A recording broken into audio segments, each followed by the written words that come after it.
POCSO Act vertical bar physical contact of penis with female genital constitutes penetrative sexual assault, vaginal insertion not necessary.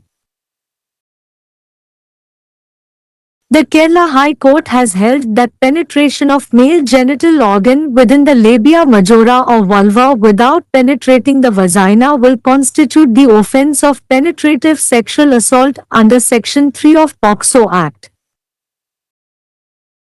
Penetration of the male genital organ within the labia majora or the vulva, with or without any emission of semen or even an attempt at penetration into the private part of the victim completely, partially or slightly would make out the offence of penetrative sexual assault under the POCSO Act as well.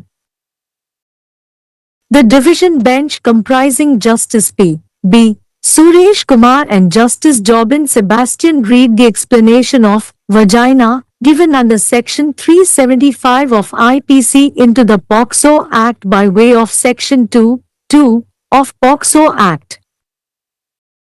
Section 2(2) of POCSO Act says that the words not defined in the Act shall have the same meaning as defined in IPC or certain other laws.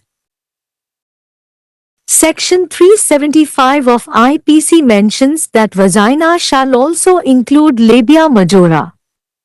The court, therefore, held that penetration into labia majora shall constitute the offence of penetrative sexual assault under POCSO. The court observed that if the explanation of vagina given under IPC is not read into POCSO Act, then a situation would arise where penile vaginal entry is required for the offence of penetrative sexual assault under POCSO but not for the offence of rape under IPC. The court said that such an interpretation would go against the object of the POCSO Act. The petitioner had challenged his conviction by the POCSO court for offences under Section 376 sub. Punishment for rape on women under 12 years of age, of IPC and Section 5, aggravated penetrative sexual assault, of POCSO Act for repeatedly raping his 4.5-year-old neighbor. The appellant argued that the offence of penetrative sexual assault and rape would not stand as there was no rupture of hymen.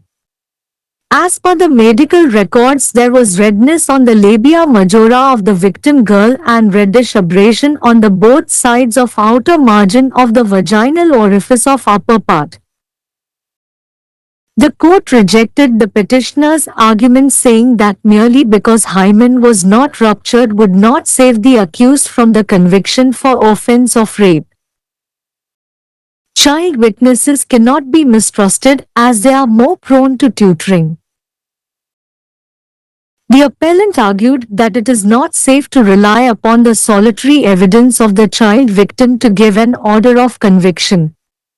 The court, however, rejected this contention, saying that as per Section 118 of Indian Evidence Act, a child witness is competent to depose if she is competent of answering the questions put to her and to give rational answers.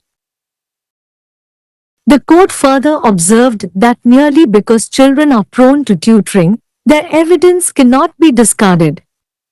The court also said that the child victim in this case withstood the cross-examination and her evidence was free from contradictions and omissions. The court also noted that the evidence of the child victim was corroborated by the medical evidence. The court, however, observed that if there is any previous animosity between the victim, her parents, and the accused which would motivate them to falsely implicate the accused, then the court must be very cautious. In the instant case, however, court said there is no such proof. In sexual offence, court cannot look for independent witness for corroboration. The court noted that offences in sexual nature is committed in secrecy and it is not prudent to look for corroboration of evidence by other independent witnesses. The court, however, added that it was not safe to consider the evidence of all victims as gospel truth.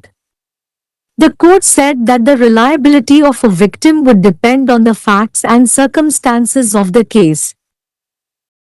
The court added that when they are relying on the solitary evidence of a victim, they should act with care and circumspection.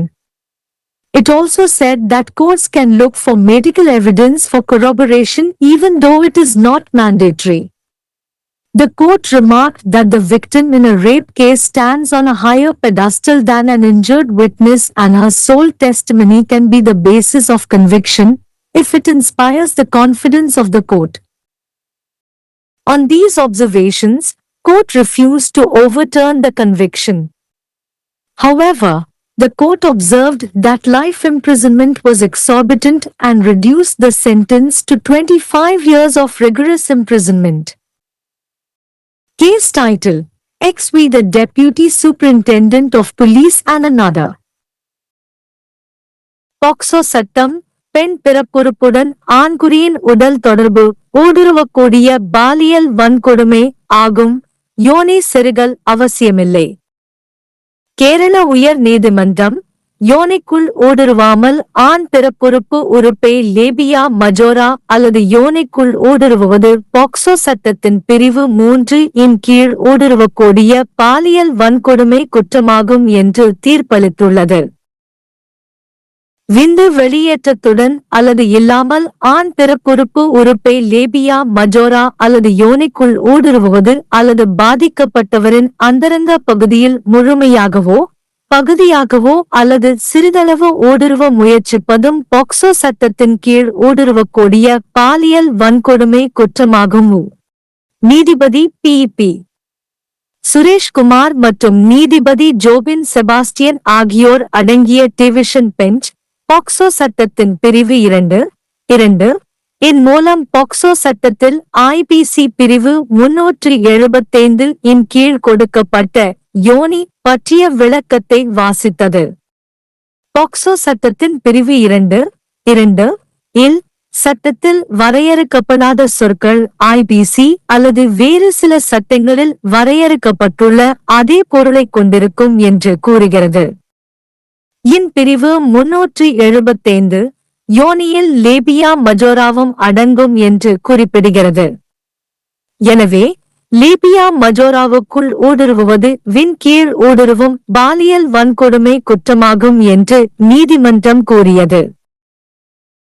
இன் கீழ் கொடுக்கப்பட்டுள்ள யோனி என்பதன் விளக்கம் பாக்சோ சட்டத்தில் படிக்கப்படாவிட்டால் win கீழ் ஊடுருவும் பாலியல் வன்கொடுமை குற்றத்திற்கு ஆண்குறி பிறப்புறுப்பு நுழைவு தேவைப்படும் சூழ்நிலை ஏற்படும்.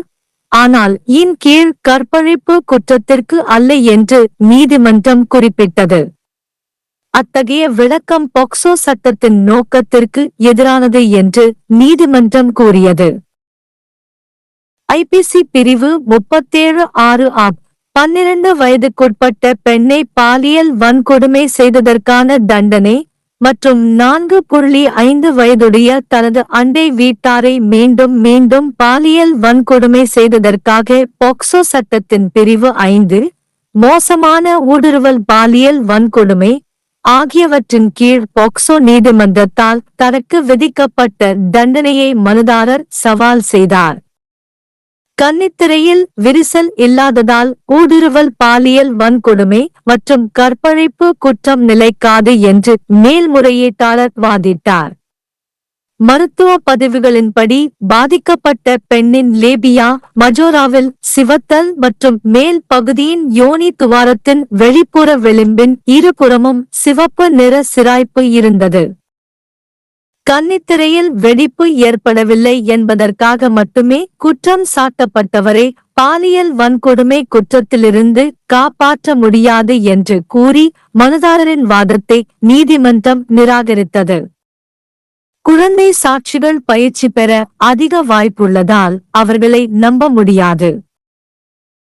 குற்றச்சாட்டு உத்தரவை வழங்க பாதிக்கப்பட்ட குழந்தையின் தனி ஆதாரத்தை நம்புவது பாதுகாப்பானது அல்ல என்று மேல்முறையீட்டாளர் வாதிட்டார். இருப்பினும் இந்த வாதத்தை நீதிமன்றம் நிராகரித்தது.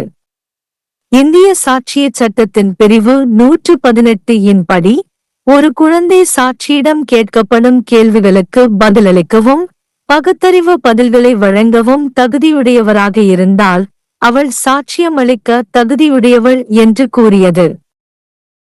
குழந்தைகள் பயிற்சி பெறும் வாய்ப்புள்ளவர்கள் என்பதால் அவர்களின் சாட்சியங்களை நிராகரிக்க முடியாது என்று நீதிமன்றம் மேலும் கூறியது. இந்த வழக்கில் பாதிக்கப்பட்ட குழந்தை குறுக்கு விசாரணையை தாங்கிக் கொண்டது என்றும் அவருடைய சாட்சியங்கள் முரண்பாடுகள் மற்றும் குறைபாடுகள் இல்லாமல் இருந்தன என்றும் நீதிமன்றம் கூறியது. பாதிக்கப்பட்ட குழந்தையின் சாட்சியங்கள் மருத்துவ சான்றுகளால் உறுதிப்படுத்தப்பட்டன என்றும் நீதிமன்றம் குறிப்பிட்டது. இருப்பினும் பாதிக்கப்பட்டவர் அவருடைய பெற்றோருக்கும் குற்றம் சாட்டப்பட்டவருக்கும் இடையே ஏதேனும் முந்தைய விரோதம் இருந்தால் அது குற்றம் சாட்டப்பட்டவரை பொய்யாக சிக்க வைக்க அவர்களை தூண்டும் என்றால் நீதிமன்றம் மிகவும் எச்சரிக்கையாக இருக்க வேண்டும் என்று நீதிமன்றம் குறிப்பிட்டது. இருப்பினும் தற்போதைய வழக்கில் அத்தகைய ஆதாரம் இல்லை என்று நீதிமன்றம் கூறியது. பாலியல் குற்றத்தில் நீதிமன்றம் உறுதிப்படுத்த சுயாதீன சாட்சியை தேட முடியாது.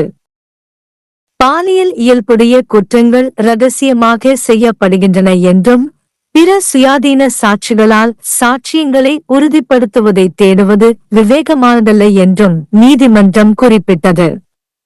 இருப்பினும் அனைத்து பாதிக்கப்பட்டவர்களின் சாட்சியங்களையும் நற்செய்தி உண்மை என்று கருதுவது பாதுகாப்பானது அல்ல என்று நீதிமன்றம் மேலும் கூறியது.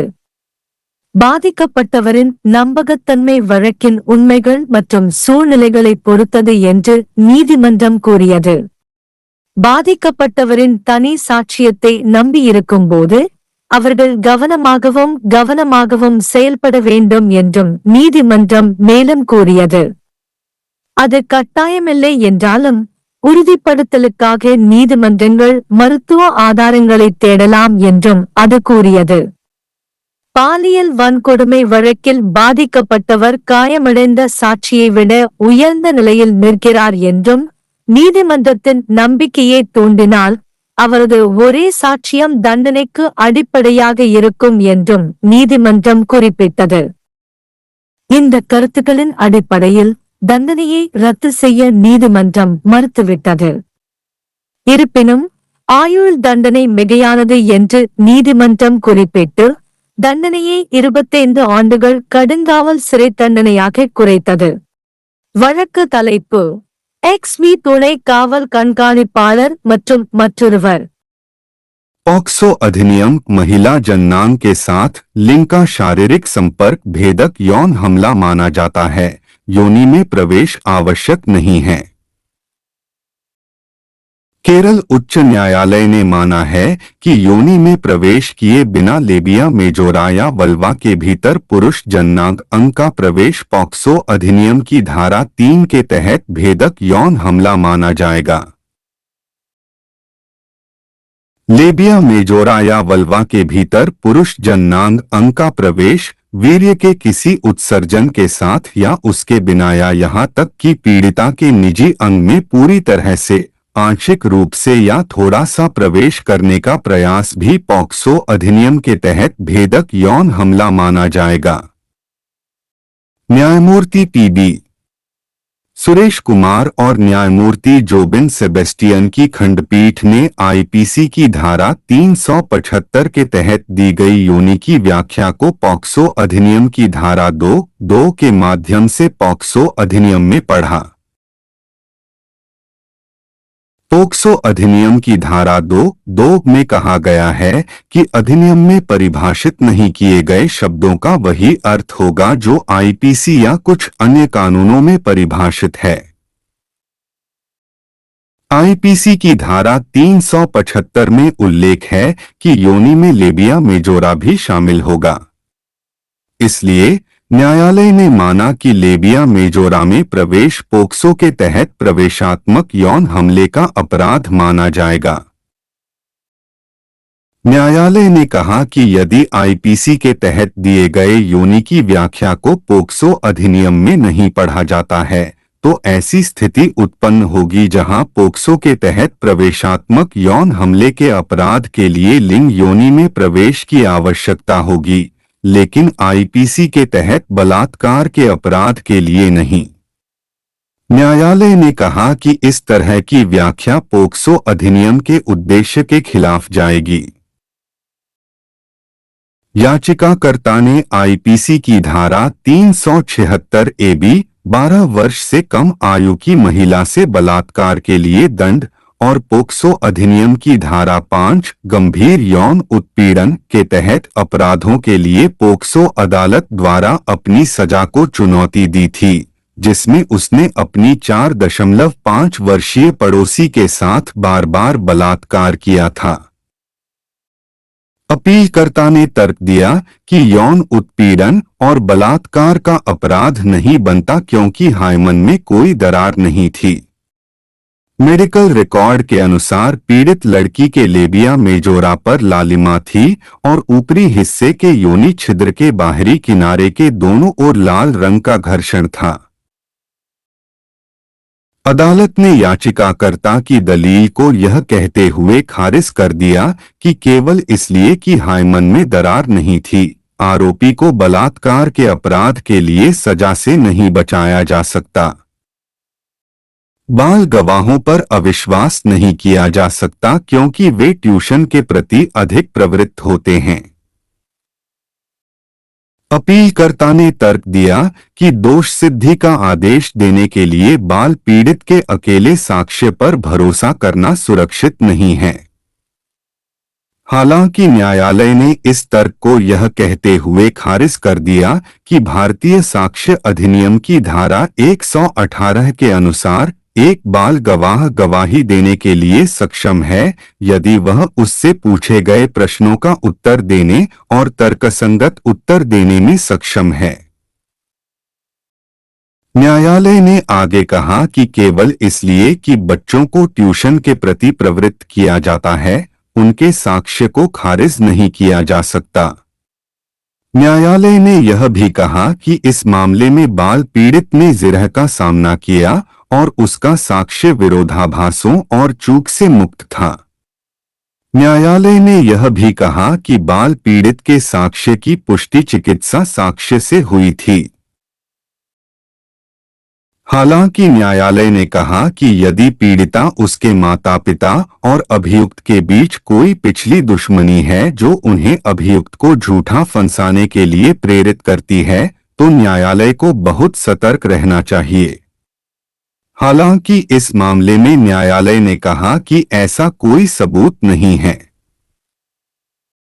यौन अपराध में न्यायालय पुष्टि के लिए स्वतंत्र गवाह की तलाश नहीं कर सकता। न्यायालय ने कहा कि यौन प्रकृति के अपराध गुप्त रूप से किए जाते हैं और अन्य स्वतंत्र गवाहों द्वारा साक्ष्य की पुष्टि की तलाश करना विवेकपूर्ण नहीं है। न्यायालय ने हालांकि यह भी कहा कि सभी पीड़ितों के साक्ष्य को सुसमाचार सत्य मानना सुरक्षित नहीं है। न्यायालय ने कहा कि पीड़ित की विश्वसनीयता मामले के तथ्यों और परिस्थितियों पर निर्भर करेगी। न्यायालय ने कहा कि जब वे किसी पीड़ित के अकेले साक्ष्य पर भरोसा कर रहे हों, तो उन्हें सावधानी और सतर्कता से काम लेना चाहिए। इसने यह भी कहा कि न्यायालय पुष्टि के लिए चिकित्सा साक्ष्य की तलाश कर सकते हैं, भले ही यह अनिवार्य न हो।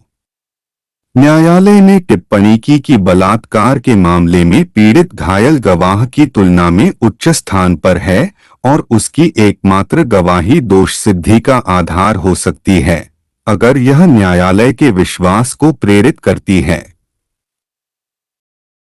इन टिप्पणियों पर न्यायालय ने दोष सिद्धि को पलटने से इनकार कर दिया। हालांकि न्यायालय ने कहा कि आजीवन कारावास अत्यधिक है और सजा को घटाकर 25 वर्ष कठोर कारावास कर दिया। केस का शीर्षक XV पुलिस उपाधीक्षक और अन्य